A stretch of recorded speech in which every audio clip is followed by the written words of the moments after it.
Mobile চুরির অভিযোগে GB হাসপাতালের ভেতর থেকে এক ব্যক্তিকে গ্রেপ্তার করল জিবি ফাঁড়ি থানার পুলিশ। তার নাম অঞ্জন সরকার। তাকে গ্রেপ্তার করার পর তার সঙ্গী সাথীরা পালিয়ে যায় বলে মোবাইলের মালিক সাগর পালের অভিযোগ।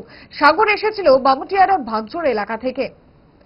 উদ্দেশ্য স্কিনের ডাক্তার দেখানো। বুক পকেটে মোবাইল রেখে তিনি কাউন্টারের লাইনে দাঁড়ান।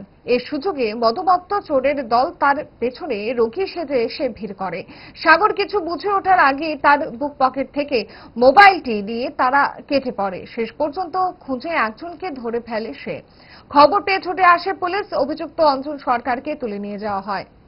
ঘটনা হয়েছে, আমি কাউন্টারে আছি, তো মোবাইলটা আমি পকেটে রাখছি। রাখার পরে 10 মিনিট পরে হঠাৎ দেখি মোবাইলটা নাই। কিন্তু তারা যখন আমার পিছনে আসলো, তাদের মদের গন্ধে আমি সেটা বুঝে নিয়েছি তারা ওই কালপিটটা হইবে। তারা বলতে কয়জন আছে? তারা বলতে প্রথমে 2 জন আসলো, তো নিচে মোবাইলটা তাহলে জিপিটা পুরোটা তল্লাশি করছি, তাদের পাইছি না। আবার সেম জায়গার মধ্যে আইছি, আসার পরে দেখি আবার ঘোরাঘুরি করতেছে। তো আমি তখন তাদের পিছু নিছি মিনিমাম 1 ঘন্টা ধরে।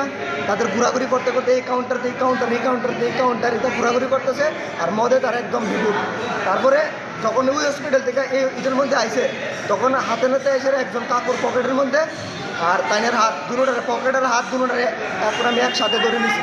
ধরনের পরে তাই এখন অস্বীকার দিতেছে আমার যে কোনোভাবে এটা নিকষ্ট আমার মোবাইলটা আমার লাগবে।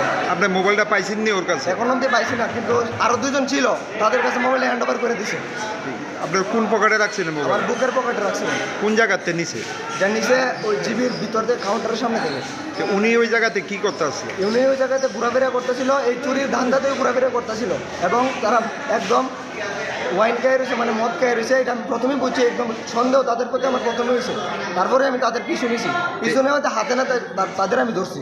ওনার সঙ্গে যে বাকি জন আসলো তারা তারা একজন আসলো, কিন্তু যখন তারা ধরছি সে সামনের থেকে হঠাৎ করে বাইক